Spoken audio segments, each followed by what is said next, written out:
Hai kawan muda, balik lagi bareng aku Aldi Dan saja masih di podcast ketemu. Kita dari kemarin masih ngomongin tentang suara perempuan, suaranya para perempuan dengan isu-isunya. Perempuan-perempuan yang kemarin udah kita temuin masih sama, masih seru, masih concern terhadap isu-isu yang mereka gulati. Kali ini kita udah bersama siapa Ais? Mbak Alisa Wahid. Mbak Alisa Wahid, ya seperti yang kita tahu merupakan anak pertama dari Pak Gus Dur dan juga Ibu Setia Wahid. Oke, nah seperti yang kita tahu juga kalau Mbak Alisa Wahid itu fokus banget terhadap isu-isu kemanusiaan, isu-isu sosial, dan tentunya juga sebagai Ketua Jaringan Gus Durian se-Indonesia. Halo Mbak. Halo Mas dan Mas. Mas dan Mas. Ya, Mbak, kalau akhir-akhir ini kan isu-isu intoleransi itu ramai banget sih. Gimana sih Mbak melihat itu? Perspektif Mbak melihat isu intoleransi di tengah keberagaman Indonesia itu sendiri? Iya, itu pasti jadi concern kita yang masih meyakini bahwa Indonesia itu rumah bersama ya.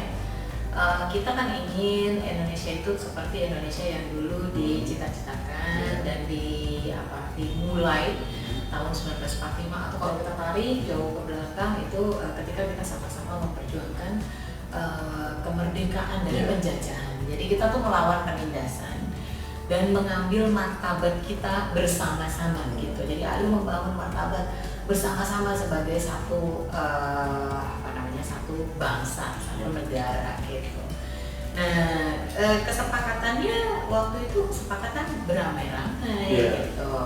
Tidak ada perbedaan atas nama agama, atas nama suku, itu tidak ada gitu. Gus Dur itu selalu menyampaikan Indonesia ada karena keberagaman. Kalau tidak ada keberagaman, tidak perlu ada Indonesia gitu.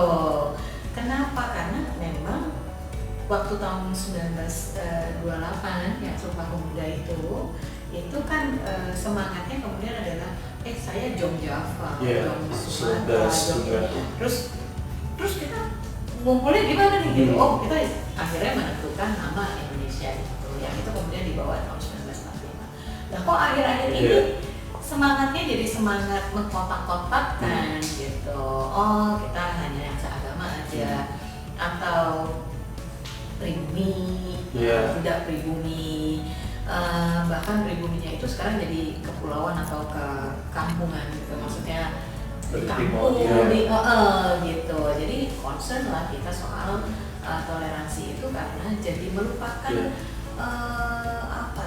watak aslinya kita sebagai bangsa. Padahal sejak dulu kita udah beragam banget gitu. Bahkan itu pemikir bangsa kita, para pemikir dan juga para founding father bangsa kita sudah memikirkan hal ini gitu. Kalau misalnya Indonesia yang beragam ini harus disatukan. Betul, makanya Bhinneka Tunggal Ika, berbeda-beda tapi tetap satu tujuan. Jadi mengakui keberagamannya, tapi juga menyatakan kebersatuannya. Sampai jadi sila, gitu, sila persatuan Indonesia itu kalau sesuatu kan urusan kehidupan banyak. Sampai dia masuk jadi sila itu berarti penting banget gitu. Nah itu yang sekarang dikoyak dengan tindakan-tindakan intoleransi. Dan intoleransinya bisa macam-macam ya. Bisa intoleransi karena agama, bisa intoleransi karena suku, bisa intoleransi karena pilihan politik gitu. Kayak kalau kamu berbeda sama saya berarti kamu musuh. Padahal berbeda tapi satu, kan harusnya gitu. Kalau kamu berbeda sama saya, nggak apa-apa, kita kan beda sama kali kan, harusnya gitu. Dan bagaimana keadaan di Indonesia saat ini mengenai toleransi? Kita melihatnya ada beberapa aspek ya. Yang pertama itu yang orang biasanya fokuskan itu terorisme. Gitu. Terorisme itu berarti kan menggunakan teror, menggunakan kekerasan untuk memperjuangkan apa yang mau diperjuangkan gitu. Dan itu pasti ditujukan kepada orang yang tidak ditoleransi gitu. Jadi misalnya saya memperjuangkan satu ideologi, terus saya tidak menoleransi si kelompok yang ini, maka mereka lagi kita. Misalnya contohnya banyak pelaku bom bunuh diri itu sekarang tidak menoleransi polisi. Iya, iya. Gitu. Jadi makanya kan aksinya terus Menyerang ke polisi, kantor polisi. polisi. Kenapa? Karena selama satu dekade itu pesan bahwa polisi itu togut Oh, itu keras sekali. dikembur-kembur ya. Iya. Gitu kan, selalu diinikan polisi togut. Akhirnya mereka yang jadi sasaran gitu. Apalagi untuk bomber yang dia belajar sendiri nih, itu bukan bagian dari jaringan yang ini gitu. Nah itu satu, intoleransi yang pertama, yang paling ekstrim yang membuat kita biasanya terhenyak gitu. Seperti tentu yang kita paling terhenyak terakhir yang bom Surabaya. Iya, itu Karena keluarga. itu baik pelakunya maupun korbannya itu orang-orang yang menurut kita harusnya tidak mengalami hal seperti ini. Lain lah ya dengan fighter gitu ya. Iya. Fighter itu kan memang niatnya ini anak kecil gitu, dipaksa untuk menjadi bagian dari bunuh diri gitu.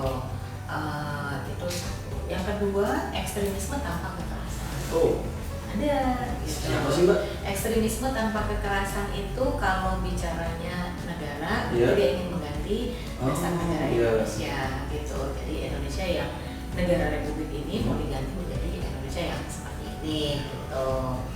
Mungkin itu alasan pemerintah kemudian melarang Hizbut Tahrir Iya. Indonesia karena mereka memang mengagendakan perubahan dasar negara gitu. Jadi itu ekstremisme tanpa kekerasan gitu. Ekstremisme tanpa kekerasan yang lain misalnya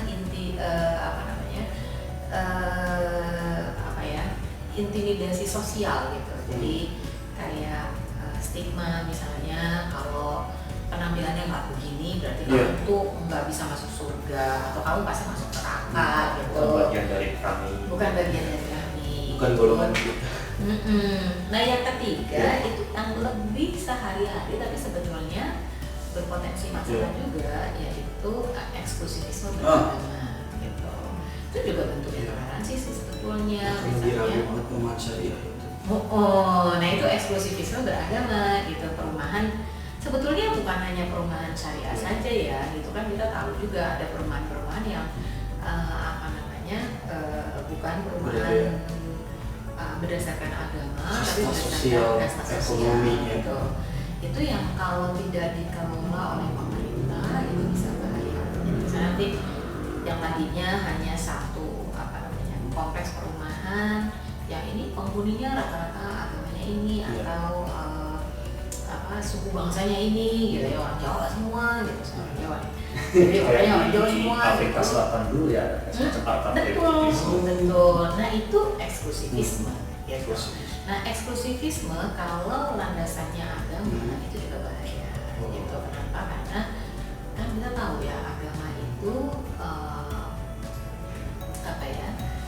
itu sesuatu yang sangat suci dalam kehidupan kita, itu sangat suci. Karena itu orang mau melakukan lebih dari yang dia mampu itu karena atas nama Tuhan gitu. Nah itu yang berisiko nanti ketika ada kepentingan politik eksklusif agama ini kemudian dipakai gitu. Misalnya jangan pilih dia karena dia saya mau nyontohin yang di luar negeri ya supaya clear bahwa ini bukan terjadi di Indonesia saja. Bukan terjadi di Indonesia saja dan bukan terjadi pada satu agama saja gitu. Di Myanmar saya itu pernah ditunjukin ini selebaran. Selebarannya bunyinya gini, jangan beli jangan beli sesuatu di toko orang Islam karena keuntungannya akan dipakai untuk membuat Islamic Center dan Islamic Centernya digunakan untuk melakukan Islamisasi gitu. Ada aja yang melakukan. Nah, agama mayoritas di sana adalah agama Buddha. Jadi kemudian kelompok dalam tanda kutip kelompok ekstrim itu adalah orang Buddha gitu. Nah di India beda lagi. Di India mayoritasnya kan Hindu. Lalu ada nih kelompok yang disebutnya sebagai kaum vigilante. Itu kerjanya sweeping nyari orang yang makan daging sapi. Orang yang makan daging sapi ini akan dicari, kemudian kalau dia digebukin ya dibawa ke polisi, dilaporkan untuk penistaan agama gitu. Jadi bukan agamanya, tapi mayoritas minoritas. Jadi ini tuh lebih ke isu mayoritas minoritas. Dan tindakannya ya, walaupun pakai branding atau jubah apapun. Iya, gitu. Jadi memang bukan hanya problem agama Salah satu tertentu agama, gitu, tapi mayoritas. Iya. Dan di tempat-tempat lain bisa jadi bukan karena agama loh, gitu. Bukan atas nama agama tapi atas nama itu. Atau ras. Atau ras gitu. Jadi memang beda-beda tapi sama kebencian. Iya. Itu yang harus kita lihat tuh kebencian. Betul, intoleransi itu modal dasarnya kebencian. Jadi tantangan kita itu mas, tantangan kita levelnya macam-macam nih ya, dari yang paling ekstrim itu tadi ngebom, jadi korbannya nyawa, sampai yang korbannya adalah apa namanya, hak konstitusi warga negara yang lain, misalnya pendirian rumah ibadah gitu. Itu kan hak konstitusi nih, tanpa kekerasan, tapi hak konstitusinya tidak bisa dijamin gitu oleh negara. Sampai level yang lebih sederhana, yaitu sentimen antar orang. Sentimen antar orang. Jadi kalau misalnya saya bilang aku nggak senang sama Mas Ardi gitu ya, itu ya sah-sah saja. Itu bukan ujaran kebencian. Tapi kalau saya bilang saya nggak senang sama kamu karena kamu orang kelompok ini, nah itu ujaran kebencian gitu. Itu yang bedanya di situ. Kalau di society kita, civil society kita gimana sih Mbak keadaannya gitu? Apakah bagaimana tanggapan mereka melihat isu terorisme, radikalisme gitu? Mayoritas tuh takut, mendukung atau jadi bagian dari radikalisme itu? Kalau sebetulnya gini. Kalau di Indonesia? Kalau di Indonesia sebetulnya yang melakukan terorisme itu kecil sekali. Indonesia tuh berhasil loh menekan potensi terorisme itu kecil sekali. Kita bayangin ya, Indonesia tuh 210 juta orang Islamnya gitu. Sementara sekarang kan yang terorisme global itu salah satu yang banyak dilihat orang itu kan ISIS gitu ya. Itu ada atas nama Islam gitu. Kemudian yang melakukan bom di Indonesia ini juga atas nama Islam, tapi kecil jumlahnya sedikit. Yang pergi ke Syria gitu itu juga jumlahnya sedikit kok, dari Indonesia hitungannya terhadap 210 juta masih terhitung masih kan seribuan ya gitu. Sementara kalau dari kayak misalnya Maldives gitu, itu dibandingkan dengan jumlah penduduk muslimnya, itu yang pergi angkanya cukup besar. Perbandingannya cukup besar. Jadi dalam hal terorisme yang ekstremisme dengan menggunakan kekerasan, kita berhasil gitu. Tapi dalam hal penanaman nilai-nilai intoleran kepada orang yang berbeda, Indonesia kayaknya mundur nih gitu, karena makin lama makin mudah orang-orang itu kemudian membenci kelompok yang berbeda gitu. Itu ininya tantangannya kalau di Indonesia. Jadi masyarakatnya ini sebetulnya nggak mau ngebom gitu, nggak ada pikiran untuk melakukan kekerasan, tidak ada. Tapi mulai muncul sikap-sikap yang intoleran terhadap kehadiran kelompok yang berbeda gitu. Lalu itu situasi masyarakat sipil. Jadi ada norma yang mulai berubah.